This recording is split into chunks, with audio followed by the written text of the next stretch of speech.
সংস্কার ইস্যুতে এখনও এক জায়গায় আসতে পারেনি বর্তমান সময়ে দেশের প্রধান তিন রাজনৈতিক শক্তি বিএনপি, জামায়াত ও এনসিপি।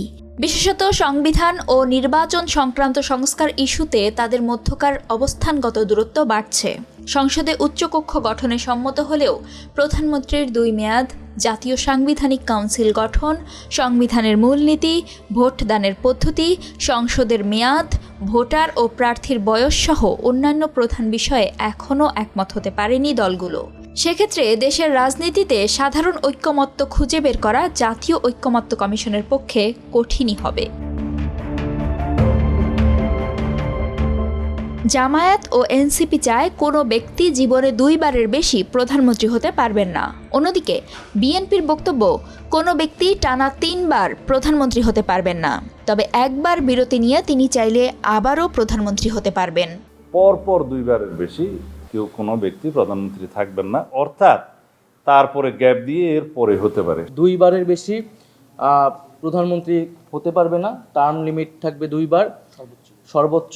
রাষ্ট্রপতি এবং প্রধানমন্ত্রী উভয়ের ক্ষেত্রেই কোনো প্রধানমন্ত্রী কনজিউটিভ 10 ইয়ার্স এবং এর থাকতে পারবেন এবং এরপরে আর কন্টিনিউ করতে পারবেন না। জাতীয় সাংবিধানিক কাউন্সিল এনসিসি গঠনে বিএনপির সায় নেই, কিন্তু জামায়াত ও এনসিপি এনসিসি গঠনে সমর্থন দিয়েছে। এনসিপি চায় সাংবিধানিক গুরুত্বপূর্ণ পদগুলোর নিয়োগ দেবে এনসিসি, যার সঙ্গে একমত জামায়াত। তবে এনসিসিতে রাষ্ট্রপতি ও প্রধান বিচারপতিকে না রাখার পরামর্শ দলটির। অন্যদিকে বিএনপি বলছে সশস্ত্র বাহিনীর প্রধান, দুর্নীতি দমন কমিশন ও নির্বাচন কমিশন নিয়োগে এনসিসি গঠনের প্রয়োজন নেই। ন্যাশনাল কনস্টিটিউশনাল কাউন্সিলে যে আমরা একমত নই, কেন একমত নই সেটা প্রতিদিন বলেছে, আজকে না বললেও হবে। ন্যাশনাল কনস্টিটিউশনাল যে কাউন্সিল হয়েছে এটার সাথে আমরা নীতিগতভাবে একমত হয়েছি, কিন্তু ডিটেলসে পাওয়ার অ্যান্ড অথরিটির ক্ষেত্রে আরও আলোচনার প্রয়োজন। জাতীয় সাংবিধানিক কাউন্সিলের ফরমেশন নিয়ে আলোচনা করা হয়েছে। সাংবিধানিক কাউন্সিল সাংবিধানিক যে গুরুত্বপূর্ণ পদ সেই পদ নিয়োগগুলো দিবেন।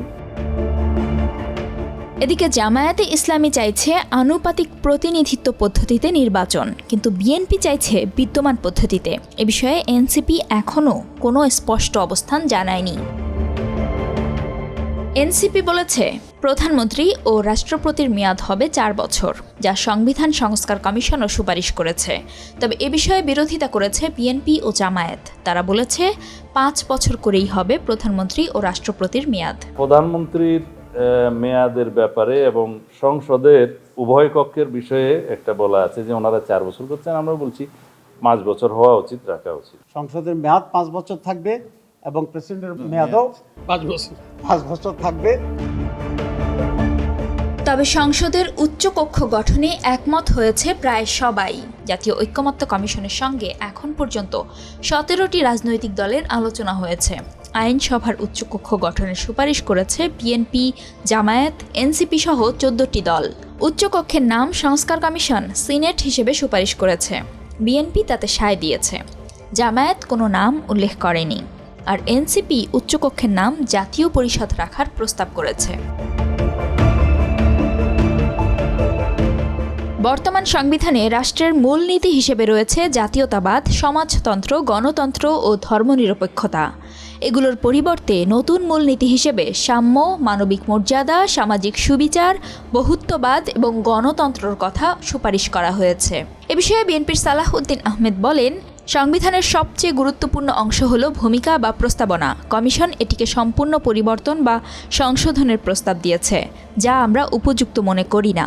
সংবিধানের যে ধারাগুলো জাতীয়তাবাদ, সমাজতন্ত্র, গণতন্ত্র ও ধর্মনিরপেক্ষতার মৌলিক নীতিগুলোকে সংজ্ঞায়িত করে, সেগুলোকে 15তম সংশোধনীর আগের অবস্থানে ফিরিয়ে আনা উচিত। 1971 সালের মুক্তিযুদ্ধ এবং 2024 সালের গণ অভ্যুত্থানকে সমানভাবে বিবেচনা করা ঠিক হবে না বলেও মনে করেন তিনি। অন্যদিকে এনসিপি বলেছে সংবিধানে মূলনীতি রাখারই প্রয়োজন নেই। নাহিদ ইসলাম বলেন, সংবিধানের মূলনীতির বিষয়ে কমিশনের প্রস্তাব ছিল মূলনীতিগুলোকে বাতিল করা। আমরা 4 মূলনীতি বাতিলের প্রস্তাবকে সমর্থন করেছি এবং বহুত্ববাদের বিষয়টির আরও ব্যাখ্যা বা সংজ্ঞায়ন চেয়েছি।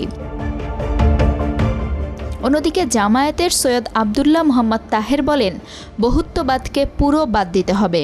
আমরা প্রস্তাব করেছি সংবিধানে আল্লাহর উপর পূর্ণ আস্থা ও বিশ্বাস স্থাপন করার জন্য।